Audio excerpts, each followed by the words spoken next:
नमस्कार प्रिय विद्यार्थियों, बीए पार्ट फर्स्ट की ई क्लास में आपका पुनः स्वागत है। आज हम पढ़ेंगे राजनीतिक विज्ञान में शक्ति की धारणा।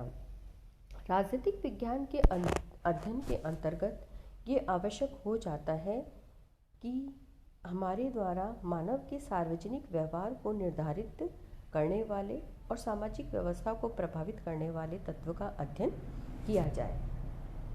और यदि हम यथार्थवादी दृष्टिकोण अपनाएं तो इस संबंध में जो चीज़ उभर कर सामने आती है वो निश्चित रूप से शक्ति ही है। प्रारंभिक काल से लेकर आज तक राजनीतिक विज्ञान के जो विद्वान हैं उनके द्वारा शक्ति के महत्व को स्वीकार किया जाता रहा है। भारतीय जो राजनीतिक व्यवस्था है उसके अंदर भी शक्ति के महत्व को स्वीकार किया गया है। भारत के जो राजनीतिक विज्ञान के जनक, जिन्हें कौटिल्य को हम राजनीतिक विज्ञान के जनक मानकर चलते हैं, वो दंड शक्ति को, जो कि शक्ति का पर्याय है, राजनीतिक का मूल आधार मानकर चलते हैं। समस्त जो भारतीय साहित्य हैं वो दंड शक्ति के महत्व से भरे पड़े हैं, लेकिन भारतीय या राजनीतिक व्यवस्था ही नहीं बल्कि जो पश्चिमी राजनीतिक विज्ञान के अंतर्गत भी यही बात देखी गई है।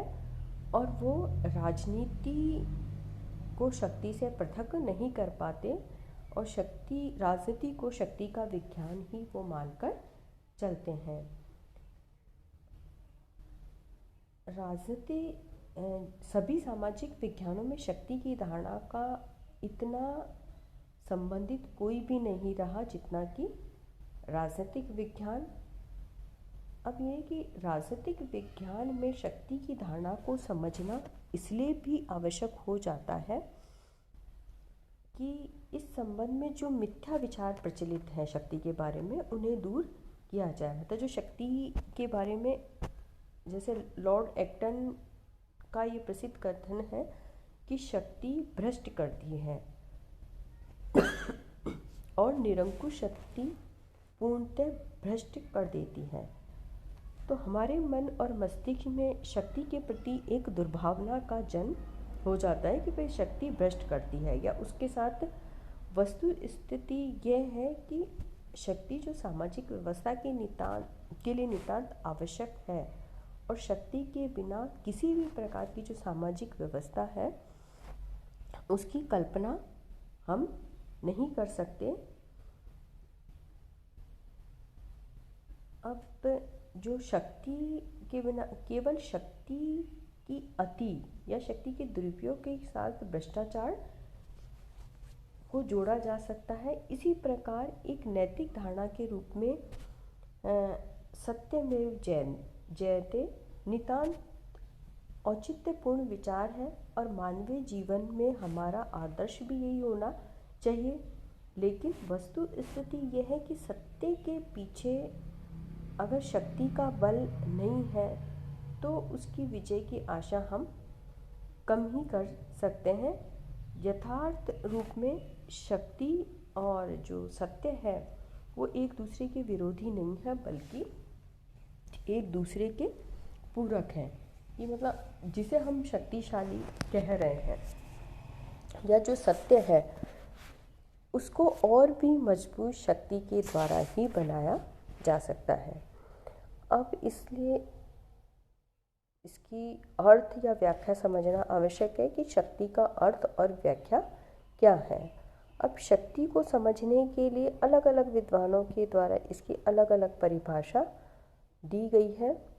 फिर भी जो मुख्य परिभाषाएं हैं उसमें मुख्य है मैकाइवर की, जिन्होंने शक्ति के बारे में लिखा है। उनके अनुसार शक्ति बल प्रयोग की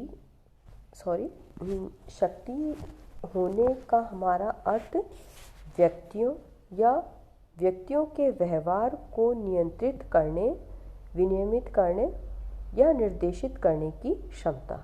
कि वही व्यक्ति शक्तिशाली कहलाएगा या शक्ति उसके पास है जो दूसरे के व्यवहार को नियंत्रित कर लेता है, मतलब अपने अनुसार उसको ढाल लेता है, या किसी भी तरीके से उसको निर्देशित करके किसी तरीके से तो दूसरे से वो कार्य करा लेना या उसके व्यवहार के ऊपर नियंत्रण को मैकाइवर ने शक्ति का रूप माना है।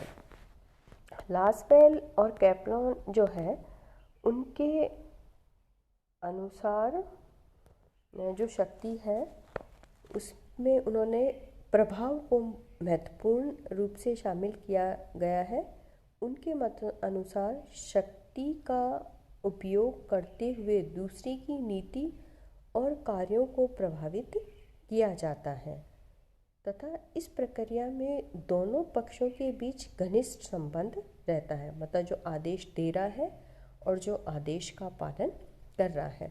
तो जो भी ये राजनीतिक विज्ञान की परिभाषा है उसके अंदर आदेश देने वाला और आदेश का पालन करने वाला, ये दो पक्ष होते हैं जिनके बीच के अंदर के जो संबंध है उच्च अधिकारी या उच्चस्थ और अधीनस्थ के बीच के जो संबंध है वो एक तरीके से प्रकट होते हैं।